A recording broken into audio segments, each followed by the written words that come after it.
Welcome to Jim and Ben's Movie Adventures. My name is Ben, and with me is Juror number 4.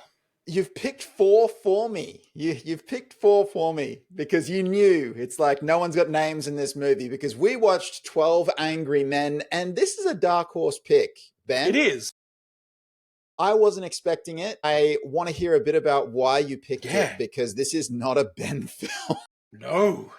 All right, so let me start with a synopsis, and this may be the simplest synopsis we've ever done. 12 Angry Men is a courtroom drama centered on 12 jurors deliberating the guilt or innocence of a teenage boy accused of murdering his father. At first, nearly all the jurors are convinced of the boy's guilt, except for Juror 8, who raises questions about evidence. As tensions rise and personalities clash, the jurors re-examine their assumptions and biases through careful reasoning and moral courage. They confront the possibility of sending an innocent boy to death, ultimately striving for justice over prejudice. That's it, in a nutshell. And this movie is in a nutshell in more than one way. But let me get into the facts. Released in 1957, it had a bit of a weird release, but 1957 is like the year. Directed by Sidney Lumet, Serpico, The Verdict, and Network. Written by Reginald Rose. Now, Reginald Rose wrote the original television play, then the stage play, and then the movie for this movie. Starring... Oh, hang on. Oh, no! Are you going to list all 12 of the Angry Men? Tell me you're not, right? I've made even a worse mistake. I didn't copy and paste the right actors list. I've still got Jurassic World in here. Well, look, that would be entertaining. Why don't we just say it's Henry Fonda, is obviously the lead, if you could call it a lead. This is an ensemble picture, and I think we should also mention Lee J. Cobb, who plays Juror 3. So that is the principal cast, if you like. But of course, there's 12 of them, so we could keep going for ages. But Henry Fonda... The point of this movie is that they are slightly anonymous anyway. Budget of $337,000. It's just what every actor wants to hear. I was slightly anonymous, so they didn't bother to mention me. I'm not even credited. A box office of, and this is an approximate box office because, things were different this time. I think it's mainly off rentals when it first became a rental, of $2 million.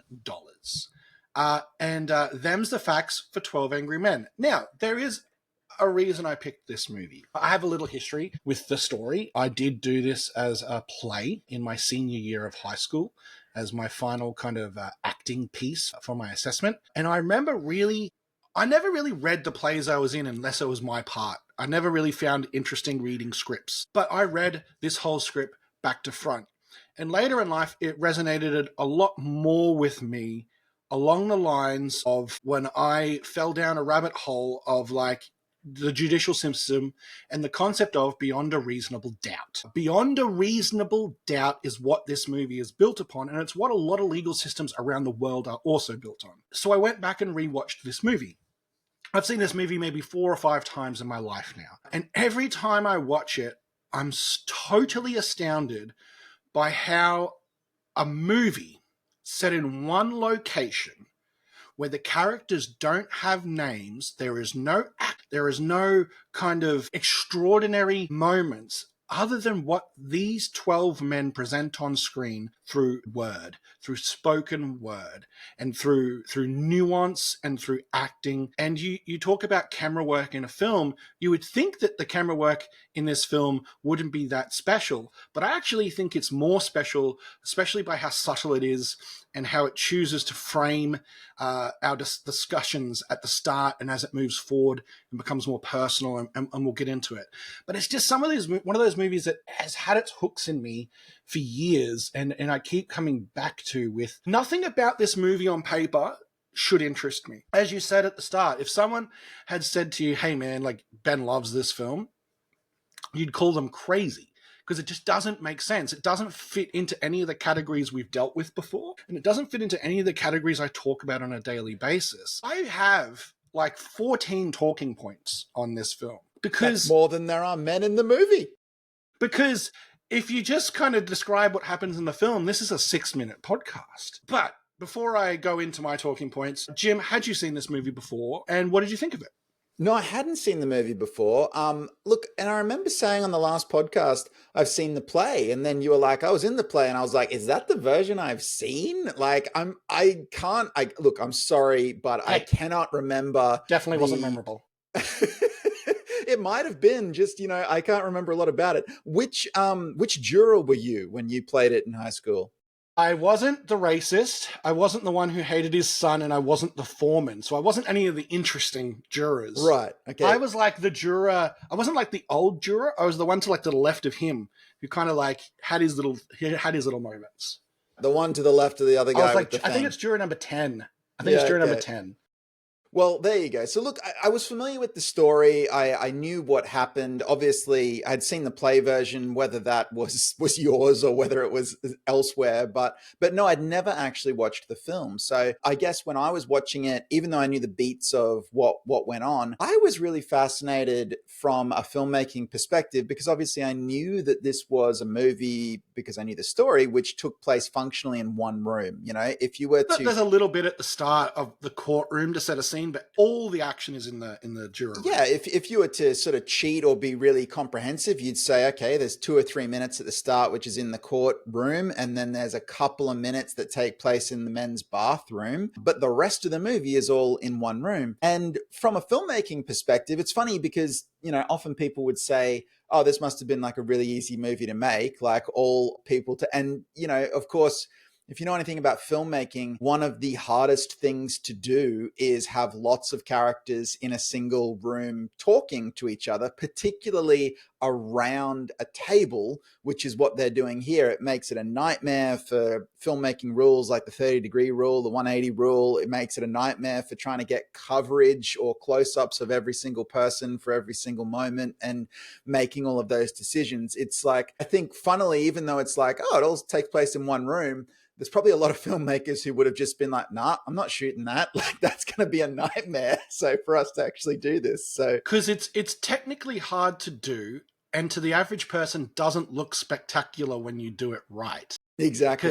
Because it just looks normal. But for it to look normal, you're right. You do have to really be on your game to make that look right. And then at the same time, you have to make it dynamic. So it's not just that, oh, it's okay, it's hard to film. There's a lot of coverage. There's a lot of, thinking about eye lines and that sort of thing and who's looking at who. It's like, that's all the stuff that makes it difficult to film. But then you have to make it entertaining. And you don't have any of your usual camera trickery at your disposal to make it specific, particularly entertaining. There's no explosions, there's no exotic locations, there's no interesting architecture to sort of lean on and photograph. Like you can't add some life to the scene by doing a walk and talk. Like there's none of that. You've just got your camera, your performers, and you're putting those things together and, making magic, which I think actually highlights the skill with which this was actually executed, because this film is a really great film. They do that so well. They execute it so well. It's entertaining. It's interesting. It's got ups. It's got downs. And yes, it's all there in the screenplay, but also the performances, it's there. The editing, it's there. The decisions for when we're in close up, when we're in wide shot, it's all there. And in the blocking, where the people move in the space, and from moment to moment, making that interesting and making that different. It's all there. And that is deceptively difficult to do. It's a film, like I keep saying, would have, to the untrained eye, seemed really easy to do on paper. And then to the trained eye, would have seemed like a nightmare to actually execute. But either way you do it is difficult to make it work so well. And they did. So hats off to them. I really enjoyed that aspect. Just capping off our discussion on the space, it actually allows two things in this movie that I think actually really do bring it to that great movie category. That is, its management of tension. Because it's in one room, they can't leave each other. They can't walk away when they disagree. They can't kind of huddle up in the corner and talk secretly about each other. Everything is open. Everything is provided to every other juror at the same time, for the good and the bad, as you see later in this film. So you get kind of the maximum amount of tension possible in a movie like this. There's no break. And that's coupled along with, this movie is effectively told in real time. Like, yes, there's some playing with that and some kind of skipping ahead or some with some editing a little bit, but it's real-time storytelling with maximum tension. For all intents and purposes, it is a play. And they've filmed it in a way to make it a bit more cinematic, but just that single location, I think, gave them those two benefits. Yes, there was all this difficulty associated with making it look just normal, but having that in the script and having the way they told it, they got this really kind of interesting way to tell a story and to maximize character interaction with their tension. Yeah, absolutely. Like maximizing character interaction and tension is a really great way of actually putting it. So there's also a lot of layers to the movie in the sense that it's not quite to the point where every juror has their own sort of backstory and secret, but there's a lot of big turning points there, which actually sort of keep it going. And I don't know if you wanted to get to it later, but Juror 3's arc, right? Wow. Like just wow. Like again, having only seen the play and having only seen it many years ago, I remembered the basics. I guess it's got so much more impact here when you actually, I don't know, maybe it's because I'm older and I'm actually looking at, wait, hang on, what's his feelings towards his own son, you know? Because it's just so complex and really awful when you stop to think about it for a second, you know? There are three jurors in this film that you would call the conflict or the antagonists, right? You have Juror 3, who you learn his motivations are he feels betrayed by his own son. But you also kind of learn through his own telling of that story that he was a lot of that problem. And he really doesn't want to deal with that, and he wants to blame the son and any other ungrateful son that is out there. You then have the over-analytical guy. I think he's Juror 5 or 6? 4, I think it is. 4. So. And he's very much like, I've thought it through, and he's using a lot of kind of faulty logic that he then digs himself in on. It's not through hate. It's through his mistaken belief that he's very smart and he's very right. And then you have, for lack of a better word, the racist. He is just that. And he's, strangely enough, the unifying factor in this story towards the end. He's the one that kind of everyone can agree to be against, and which is a nice way to do it. And he's unapologetic, but he realizes his voice is not important in the room towards the end and kind of just goes along with everything. And I think that's interesting too. That character who, you know, he is a racist. There is no other way to put it. He's making racially charged remarks, and even though he's alone, he doesn't have a moment where he actually reverses his opinion or makes a real apology there. You know, it's more that he is shocked that others don't agree with him in that moment. And I think that's a really interesting character study too, because when he is saying the occasional offhand racist remark, the other characters kind of just let it go. Like, they shrug it off. They just casual shrug it racism. off, let it go. It's the casual racism. And then the deeper the movie gets, and that idea, like you say, that they can't leave one another. It's like, well, hang on, we cannot continue to shrug this off. We're with you and you are making these statements. And so we must communicate to you that this is not okay. And various jurors say it in different ways, but it takes all of them in a unified manner, you know, to actually turn against him, for him to fully understand that he is completely alone in that view. And that's such a powerful moment in the story. Because they literally turn. It starts with a few, but they basically just stand up and start looking out a window and say nothing, or they go to a corner and just twiddle their thumbs, just deliberately turning their back and not looking upon this man as he goes on his full-fledged rant at this point. And you see him kind of break. But again, you're right. He never apologizes and he never changes his opinion. He just kind of breaks and realizes that in this discussion, his voice doesn't matter. So he just kind of sits in the corner defeated, but not different. He hasn't grown as a character. I think as well, like there's also Juror 7, who is the juror who just wants to get to the ball game. And that moment is so powerful as well. The idea that, I can't remember which juror it is, but one of the jurors really digs in on Juror 7 and says, what do you mean you're changing your vote? Yeah. And it's the idea that he's going to change it so that he can get out of there quicker. And they can't understand that while they might be changing their votes, they're changing them because they have had their minds changed on whether this person is innocent or guilty. He hasn't. He's literally just like, oh, what? We're all voting not guilty now? Cool. That's going to get me out of here faster. So I'm going to vote that way. And he's a bit like, what? You know, what do you want me to do? And I'm just like, you're getting what you want. Well,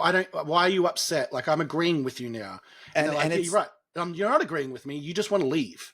And it's crazy, but it's also like, don't we all know people like that? Like who, yes. You look at that word integrity, it's like, you have none. You have none. Like, you know, there's nothing that anyone can do to force you to have some integrity in this moment. You just don't have any. Like, you know, and that is something that, again, I like that the film is unapologetic about that. These are the people that we meet out there in society in our worst moments. Some of these people are some of us, depending on the various character traits, do you know what I mean, that are on display there. It's sort of like, and being able to shine a light on that, and you're not changing these people, you're just showing that these people exist out there. But to come back, Juror 3. So when you look at Juror 3's journey, first of all, it is not, and I looked up the dialogue because I wanted to make sure I got it right, and I won't quote it here, but he doesn't quite say he was physically abusive towards his son, but he heavily implies it, you know, in a way that, yes, would have not perhaps raised an eye back in the 50s and before, but obviously it's what we would today just call, well, that sounds like physical abuse. It sounds like you were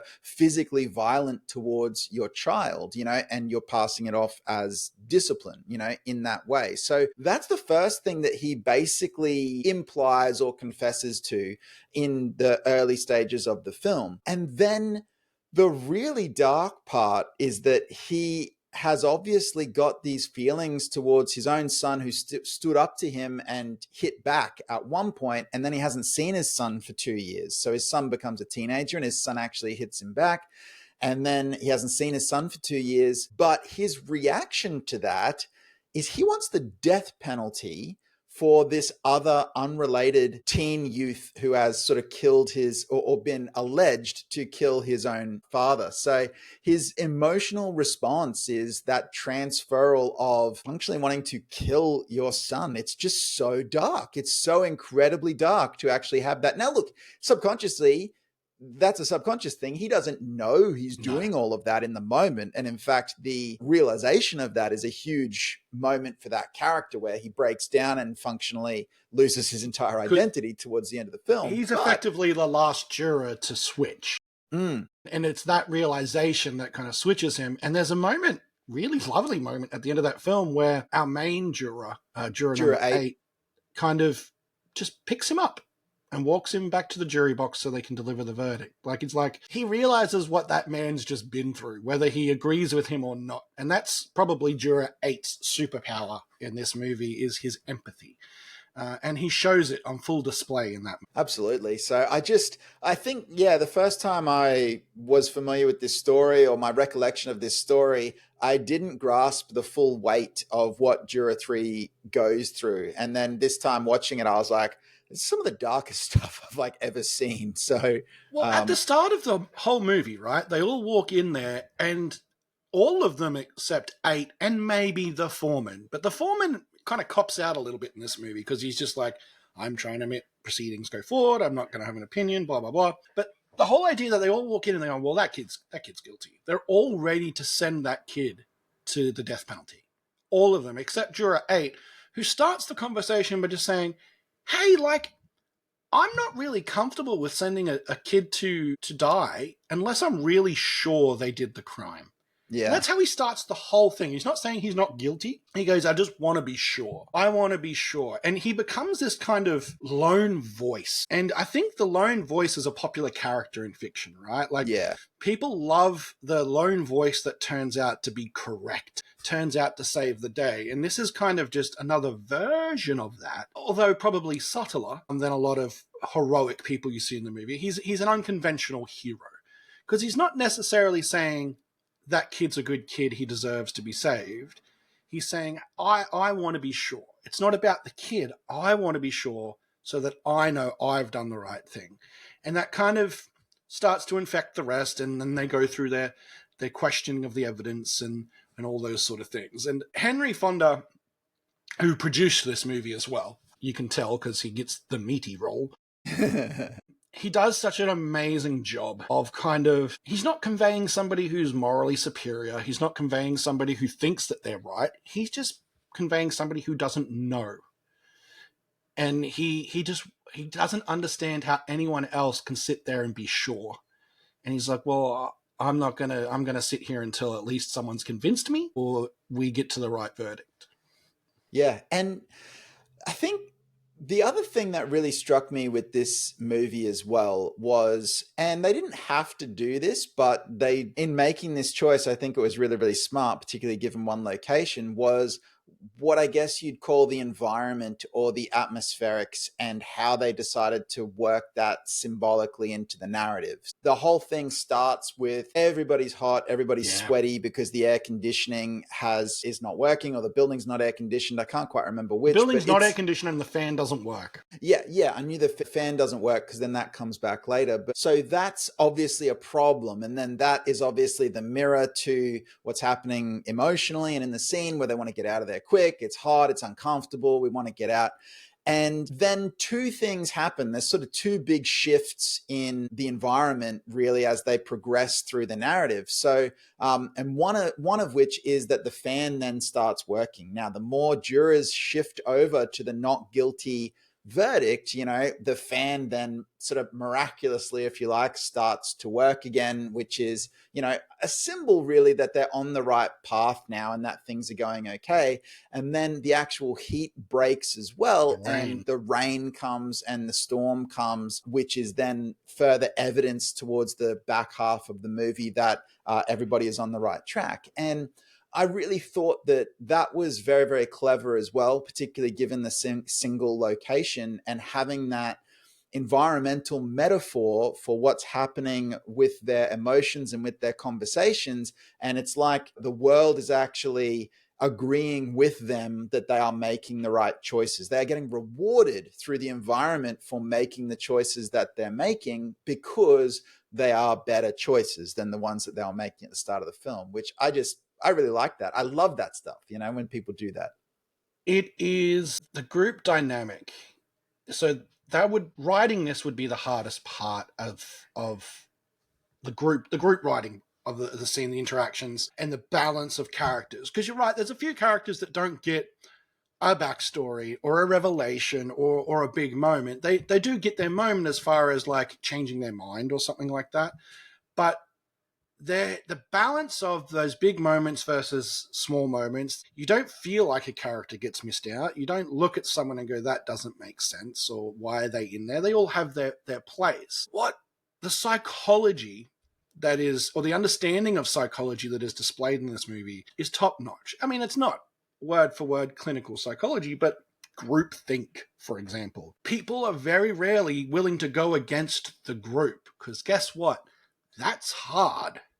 And in this movie, we see that in play. We see direct challenges. We see physical challenges. We see people questioned about their loyalty and their ethics and all these things. But you also see that same thing and that power win people over. You see someone standing implacably in front of a tide. And then you see the few people who are like, well, I don't know if I necessarily agree, but I like that guy because he's at least standing on a principle. And I like those moments in this film too. That really you hear that clear ring in your head when something really clicks with you. And that clicks with me because I think all of us want to be the person who, when injustice or evil is happening and we have the opportunity, that we stand up and say, hey, everyone needs to slow down and we need to look at this. And it gives you kind of a weird hero fantasy. Normally you think of a hero fantasy as jumping off a skyscraper or fighting aliens or something like that. But in this moment, you get a hero that anybody can be. Anybody can be that guy. Anyone can be Juror 8 if they just go, actually, I'd like to think about this a bit more. Can we talk about it? Instead of just getting out of here, letting prejudice or bigotry control us, letting our preconceptions and our emotional state control us. let's just stop and think. And each actor in this movie crushes it with subtlety and realism and kind of using a script in a way that doesn't feel like a script. When there's so much dialogue and so much script in a movie and it's not intercut with action and moments and traveling and all those sort of things, all you've got the script, and it's hard not to notice it. And the only kind of 2 times I really noticed it in this film was unfortunately the oldest Juror. When I did the kind of the zoom ins on him, I felt a little pulled out of it. But everyone else kind of really naturally and kind of sensitively delivered their dialogue. Yeah, and look, so you're talking about the script, and I do want to jump in on the script, even though what I'm about to say is sacrilegious. I also am like, you know what, gotta talk about what we think we see. So, first of all, this movie works. This movie's great. I love this movie. Using the word masterpiece for this movie would not be out of place. However, you also, once you've seen the whole thing, right, and if you then start to reflect not on the emotions, not on the changing of people's minds, if you actually start to reflect on the mechanics of the case, how bad was this kid's lawyer?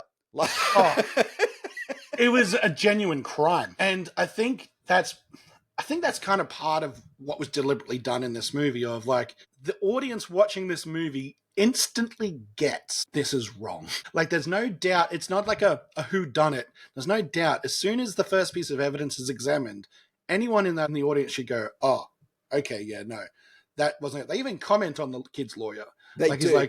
And that's a little bit of plot armor for you. When you know you've got something that's maybe a little bit weaker, you put it in the script and acknowledge it. So they do that. You're right. They say that, hey, we're seeing all of this evidence and we're poking and prodding it. And why didn't any of this come out in the 6-day trial? And they're like, oh, well, the lawyer must be bad. The lawyer must have had. So yes, look, you're right. They acknowledge it. But at the same time, it's like, there is a huge amount of evidence to provide doubt that could have been looked at. Obviously, I think the most egregious is when you look at the train and the sound of the train and the woman across the street and the elderly man and all of that stuff together and the noise and all of that. You just go, well, there's plenty right there to actually just say there's absolutely no way we could, deliver a guilty verdict here. Because they do start off a little bit with like, they talk about the old man. And they're like, well, why would the old man lie?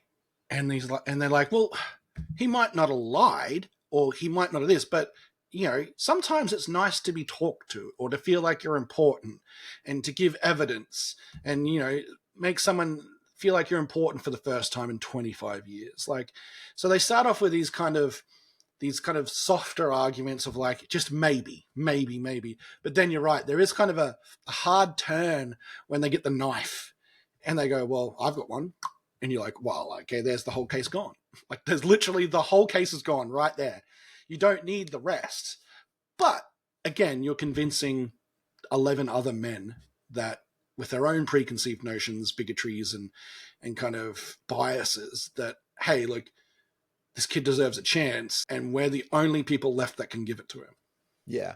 And look, I've never been on a jury, so I have no always idea. Wanted to. Yeah, I believe this is based on the screenwriter's own experiences, maybe not with the case, but with the actual deliberating and that jury experience. So I got to believe it feels at least somewhat accurate. But again, it's kind of scary to look at it and go, are they the ones who are really sort of making all of these tenuous links that is going to result in someone either getting the death penalty or not? So that was something where I don't know about the accuracy of that part of it. But again, a bit scary to look at in that way, particularly when, again, is it implausible? Is it not, that they're going over this evidence so carefully and really saying, I remember the indentations on the woman's nose? I'm like, I don't know if we're gonna, be able to remember that. But again, I'm saying all these things, I'm more commenting on it. It is not a flaw in the storytelling. The storytelling was excellent,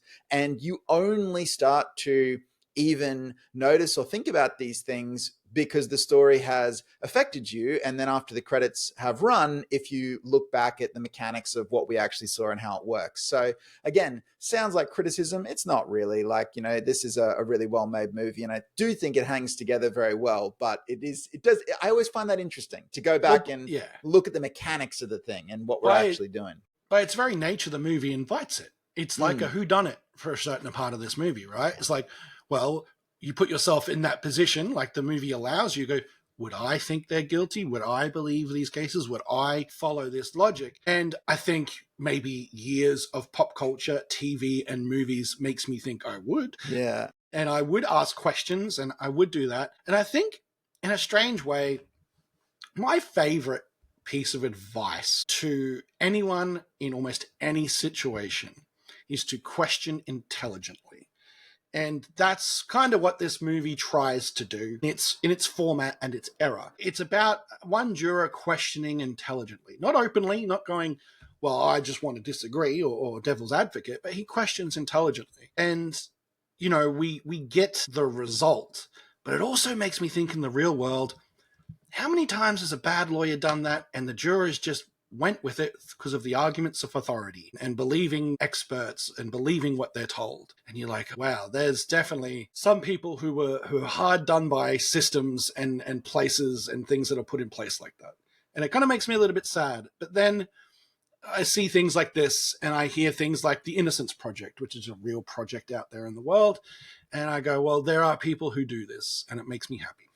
Yeah, absolutely. I also, I guess and look, you might have other thoughts, but my final thought that I've got on this movie is about the type of story that it is, which is to say that even in 1957, this feels kind of countercultural to me. You It was know, progressive. there's no, well, countercultural in the sense that there's no love story in this Okay, movie. yep. There's no female lead in this movie. There's actually no female at all in this movie. There's one location. There's 12 characters, which is a huge amount of characters to all actually get screen time and dialogue and, you know, to actually be a key part of it. There's just a lot of things about the movie that are unusual and that weren't what audiences were expecting to see. It's like, okay, well, where's the romance? It's not there. Okay, well, where's the exotic locations? They're not there. You could go down the list, right? And even today, of things that you expect to see in a movie. Just imagine, can you imagine the studio notes on this if you tried to turn this in and say, I want a few $1 million for this in today's At a society? minimum, you're like, give us a flashback of the murder.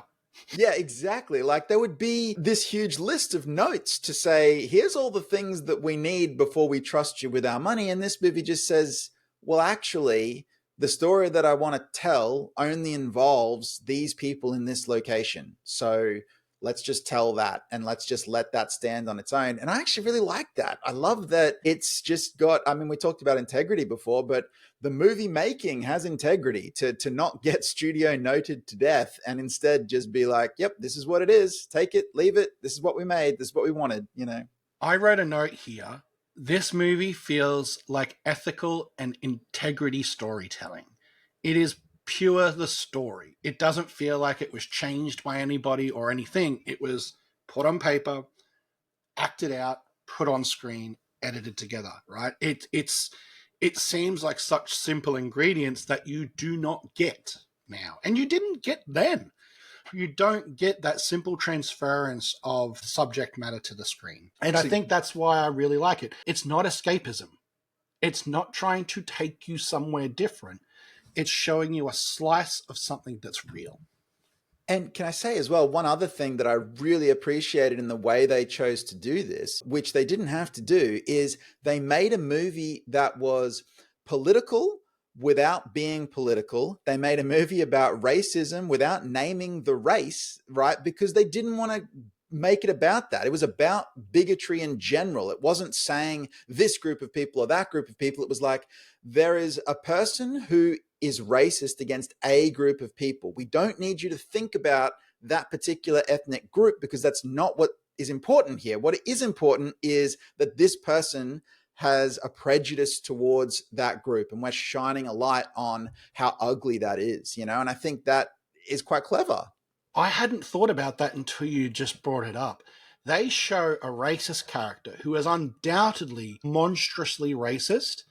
There are no slurs. There are no swearing. There's none of that in this film that not a normal script, but a lot of scripts would fall back on that crotch to show quickly, look at this racist, look at the words he says, look at how he says them. Aren't they awful words? He said awful things without the awful words. And I think that's really important. I think that shows someone who carefully crafted that script. I think that shows someone who really cared about the subject matter and didn't want to be cheap with it, because it's not cheap. It's thought out, it's slowly delivered. And at the start, you're right. You dismiss it of, oh, dude, it's the 50s. They're all casually racist. Of course this guy's a racist. Of course, probably tons of people in here are racist. But as it goes on, you get the delivery and the reveal, and the writing shows you that, now this guy's more than that. And it's not just the casual societal racism. This is a deep xenophobic bigotry. I think it also, though, like, it doesn't say that casual racism is okay either. No. It says it was tolerated, but it doesn't. Yes. And it says it might have been prominent. But then again, it was that is almost confronting then for the rest of the characters, where they're like, just because we tolerate this, maybe we shouldn't. Like, maybe that's not a good thing. Maybe that's something that, and again, stuck in the room with the guy, can't get out. They're forced to confront that. Definitely not an argument to put somebody to death. Well, like, so look, that was functionally my thoughts on the film. Did you have anything further of your 14 bullet points, or did we cover them all? The last thing I put in there, and it's nothing to do with the story, the plot, or anything. It's just what happened back then. Gosh, when they lit up cigarettes in that room, my stomach flipped. Yeah. I'm like, it's such a small room. What are you guys doing? Oh my gosh. But I'm just like, no, that's what they did. Everyone did it. Unpleasant. Thank you so much for coming on this journey with me, and thank you for watching an unconventional film with me that we don't normally watch. I'm glad you enjoyed it, and I really enjoyed watching it again with you. Now, before we move on to you telling me what our next movie will be, let me have a quick chat to our lovely audience. Look, there's no reason to let your biases stop you from searching up Jim and Ben's Movie Adventures, clicking that subscribe button, clicking the comment section, telling us what movies you love, telling us what you want us to watch and talk about. You can do that on YouTube, you can do that on Spotify, you can do that on iTunes, Jim and Ben's Movie Adventures. You can also find us on some social medias, Jim and Ben's Movie Adventures on TikTok, and Jim_and_Ben on Instagram. Don't be one of 12 angry men. Be happy people. And watch our podcast and subscribe to it. Okay. That was definitely a way to tell people to subscribe. So push the button. Look, I'm gonna do a knee-jerk reaction here. Like, not really in reaction to what your thing is. I just am what we're gonna look at next is so miles apart from what you've selected here that I just don't know how it's gonna go. I'm gonna let you choose, because I'm honestly on the fence completely, and I would be happy to watch either of these. And so literally I can't decide. I kept flip-flopping, so I'm gonna ask you a question, and the question is this: 1 or 2? Ben, 1 or 2? I choose 3. You can't. 1 Damn, it's not or one 2. Of those secret questions. 1. You're going to be happy because of your own feelings on the matter, your own bias, if you were. So we are going to watch 1999's Star Wars Episode 1, The Phantom Menace. So can you imagine if you picked 2? If it was number 2, if number 2 is what I think it is, I would have been furious. Well, it was literally Episode 1 or Episode 2, and you picked 1. Look, we'll get into it, but I did a massive rewatch last year. I have many opinions on all these movies. Well, I'm interested to hear your opinions on Star Wars Episode 1. We're going to hit that next week. So thank you very much for joining us and for watching 12 Angry Men with us. We will see you next time, and don't be angry until then. Thank you so much, everyone. Bye.